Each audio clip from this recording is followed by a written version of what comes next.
my pleasure to welcome one of my good friends, one of my mentors as a teacher, Mr. Rob Ward. He's a teacher at a Spanish language teacher at Snow Canyon High School in St. George, Utah.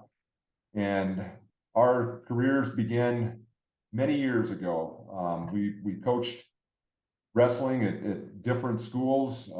I was a wrestling coach at Pineview High School, and Rob was the wrestling coach at Dixie High School. But I'm so grateful to have Rob do this teacher feature for our Education 1010 e-text today. And welcome, Rob. If you could just give us a little background of where you started and tell us a little bit about why you became a teacher and a coach. Okay. First of all, let me just say to all of you out there in TV land, you have the opportunity to learn from Greg Bartholomew. To me, it's an incredible opportunity. There's so much to him, and I'm happy for you. He is what is truly right with higher education, and hopefully you can grasp that. Anyway, I was born in the Northwest till I was 8, lived in Washington. Then I moved to Las Vegas till I was 14. Then I moved to Salt Lake City when I was 14, 4 days before I entered high school. I didn't know anybody. And so by various things, I went out for football and got involved in wrestling, which I'd never done in my life.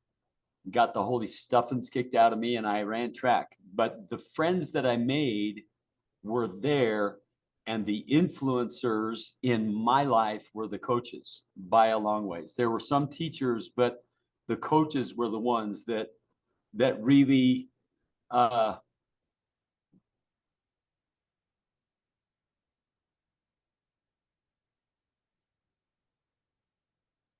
really held me, because times were pretty tough at home. Mom and dad were not doing well. So it wasn't really fun to be at home. So it was like they were the big influencers in my life. So fast forward, I came on a scholarship to play ball here at whatever you call this place that you're at. And in the off season, I was fortunate enough to connect with a master teacher coach named Jim Johnson. And that's where I first ran into Greg Bartholomew. And but Jim Johnson allowed me to teach. He allowed me to interact. He made me a part of his staff, even though I was a nobody. And then I went to Ecuador for a couple of years and learned how to speak Spanish. And then I came back and I went back to Jim's room and the wrestling room and was able to further my desire. I didn't know it at the time. We got married in 1982. We found out we were going to be parents a month after that. So things all of a sudden got serious, and I started looking. My mother was a registrar up at the University of Utah and convinced me that I should go into business. Well, that lasted 1 quarter, and I won't mention any names, but I'm telling you what, I took 3 classes, and it was the hardest time in school that I've ever had. They were there at that university, which back then was a college, but I was in a philosophy class and they told me that I might be a butterfly dreaming I was a man. And I took off 1 quarter, and then through visiting with someone who I admire deeply and who knew me very well, his name's Tad Derrick. He used to work there at the college also, but he just looked at me and said, "Have you ever thought about teaching?" And I was like, "No." But I didn't realize that, I don't know, not very smart. I didn't realize that in order to coach, you usually have to teach. So then my pathway was set, and I got in. I did spring, I did fall, winter, spring, student taught student taught in the fall, in the summer, and the fall of '84 was my first year. That's so why did I get in would be answered because I wanted to be whatever. I wanted to be an influence in the lives of young people that those guys were in mine. So That's there you awesome. have it. So let me ask you, so that's interesting. So you did student teaching in the summer. Yeah, it was crazy. I did it at the Alternative Salt Lake Community High School. So I had 9 students, and I mean they were rough kids. One of them had a scar clear across his nose where his nose got cut off in prison. And I mean, but they were great kids. Yeah, I fell in love with them. I fell in love with the whole idea because anything we got done with them, they were so grateful, and it was just incredible, you know. So yeah, that I was yeah. Yeah, I know, tomorrow, my education 1010 class, we're going to Mill Creek for a learning walk. So they can see the food bank and the nursery and the medical clinic out in the back parking lot, and kind of know what these students, what's available for them as an educator, to teach in a area like that, and then also how the school district is aware of these students and how they give them every opportunity to succeed. But well, thank you for that. So tell me, I mean, I know what makes you a good teacher. I know your passion. I know how you have a routine that you follow, and you've tuned it up year after year after year. And students, I know there are expectations, and this, I think the thing that I know from talking to students, number one, you're an exceptional manager of a classroom. Classroom management is something that every teacher has to deal with, but you seem to master that area. But what makes you, in your mind, a good teacher? I think it boils down to one thing. For me, it's the agenda. I have an agenda posted. I let all the kids know that I respect the fact that they all have agendas, and so do I, personal agendas in our lives. But when we step through that door, there's only one agenda that matters, and we are going to do everything we can to accomplish it. We'll take little breaks here and there to be able to connect on different levels, things that, but by and large, I expect them, as I do expect me, to leave my personal agenda at the door, and let's work to accomplish the agenda. At the start of the year, I have a slide presentation that I've gotten okayed by my administration, but it just spells it out. Look, this is what's expected. This is what we'll do. And every slide ends with the exact same statement. If this seems like, and I'll address what's been presented, but if this seems like it's too much for you, please look for another class. Because the last thing I want to do is be trying to drag somebody through a year of them fighting against what I want to accomplish. And I tell them, you know, you won't like it. You may be afraid, blah, blah, blah at the start. But by the end of the year, you will love the class. You will love it because you will have worked and you will have accomplished something. And I periodically often remind them about what they were like the first day and look where they've come to. And so that's basically it. I know what needs to happen. We're going to get her done. We're going to work bell to bell and give them everything we've got. And that's the way it is. By the way, when they walk in, every class starts with clapping, kind of going into a game situation. So everybody's clapping, then they pull out their cell phones, turn them on, stick it in their backpack. Let's get ready to roll. Let's get into this. So that's what we do. Tell me, I think this is so unique about you, your shirts. So tell me how you do your shirts every day. I know you've got all these colorful shirts, but tell me how your wardrobe for teaching. Okay. How that works. Well, for the first 10 years when I taught at Dixie High School, we had to wear a tie. I'm a real professional like you. And then after that, and Fridays we were allowed to dress down. But I'm a real creature of habit. So my wife, that I adore totally and completely, loves to like set out her outfit the night before and accessorize and all that other stuff. And I'm like, that's great. I've got my shirts categorized by color. I rotate them from left to right. So I don't, and the days of the week are assigned. So I don't really, and what it's always funny to me that I'll get an entire year and kids have not picked up that every Monday I wear the same color, every Tuesday, Wednesday, Thursday, Friday. They've never picked it up, you know? So I always use that as an object. People really don't care. You think they care mightily. They don't care. And they don't, I mean, they're thinking about themselves. They don't know what's going on. Cause I mean, and sometimes, anyway, it happens every year, but that's what I do because I don't like to decide. I already know. And so when I wash it, launder it, then it just goes to the left side, but whatever's at the right, I just pulled this out this morning, get dressed, come on, it's Tuesday, it's Orange Day. And I tell them, hey, if you can't have a bright personality, wear bright colors. So there you go. There you go. I think that's awesome. I think it's words of wisdom for anyone that's confused by what they're going to wear every day. I think that's what I love about you. You have a procedure and you follow that every day. And I think that's wonderful.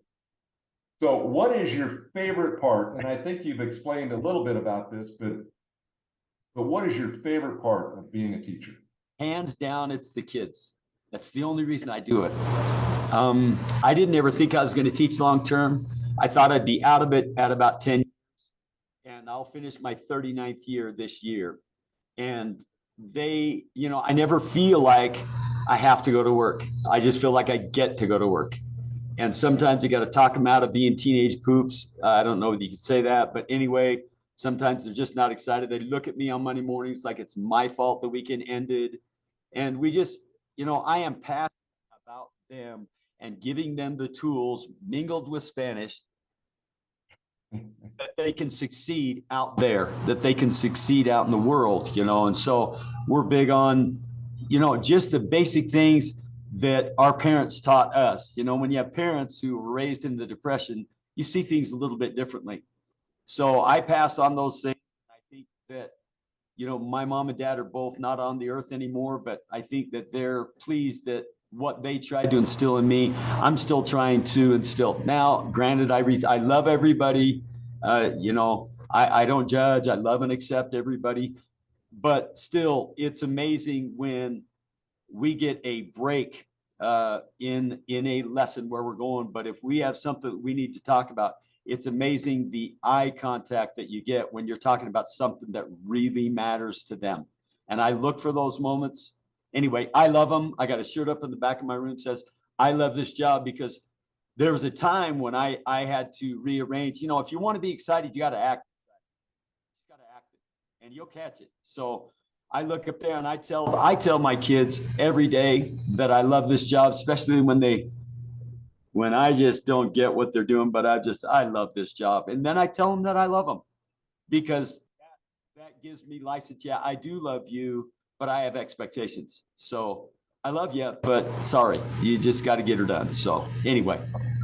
Every night I go home, pretty much every night, and I tell my wife I have the best job in the world. And I mean that at every level I've taught, and it's because of the students, it's because of the kids, and you love the kids. I just teach little older kids, but they're still kids, and it's just an awesome experience. Well, the final question here is, and I had to think a little bit about this, because I know for me personally, there are things as a teacher that if I could go back,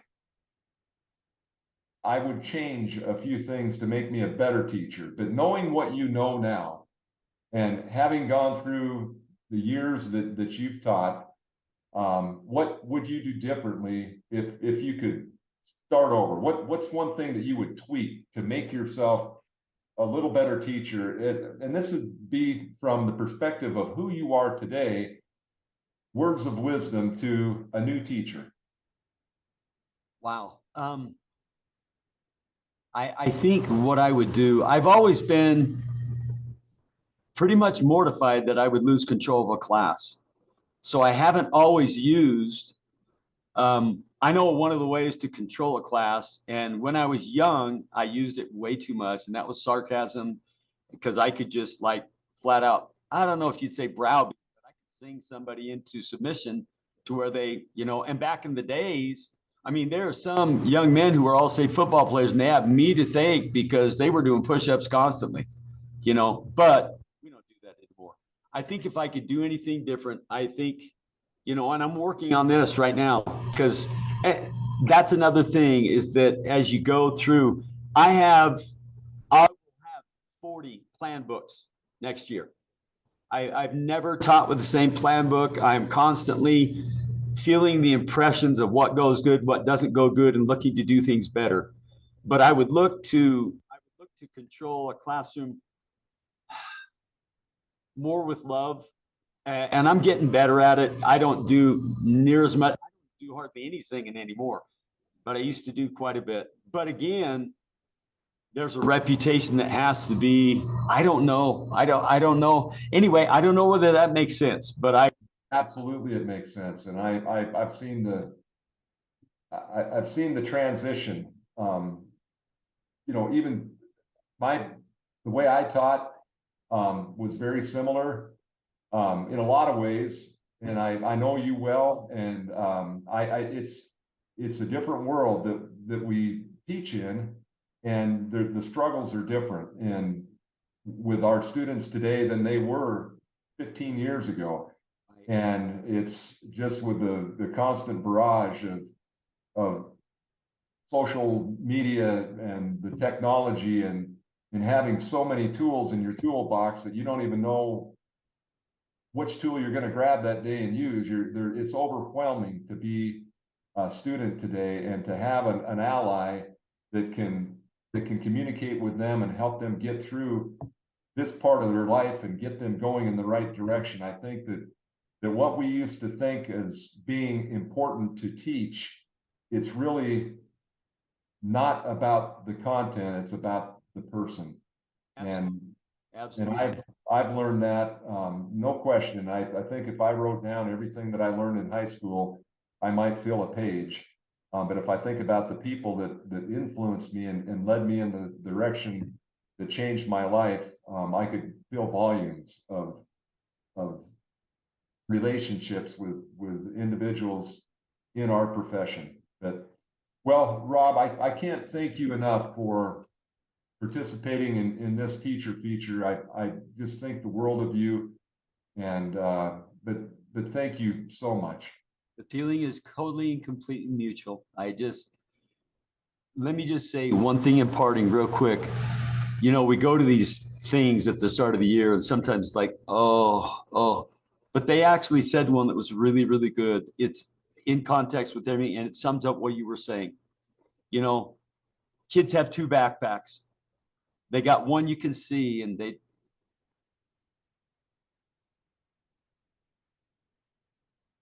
have one you can't see. And it's the one that you can't see that sometimes is way the heaviest for them. So it's the first question I've learned to ask when I have to send them out in the hall for a second, just try and find out what's going on, is just, hey, how are you doing? Anyway, you can get miles and miles with that. Greg, I love you. I appreciate you. Love you too, Rob.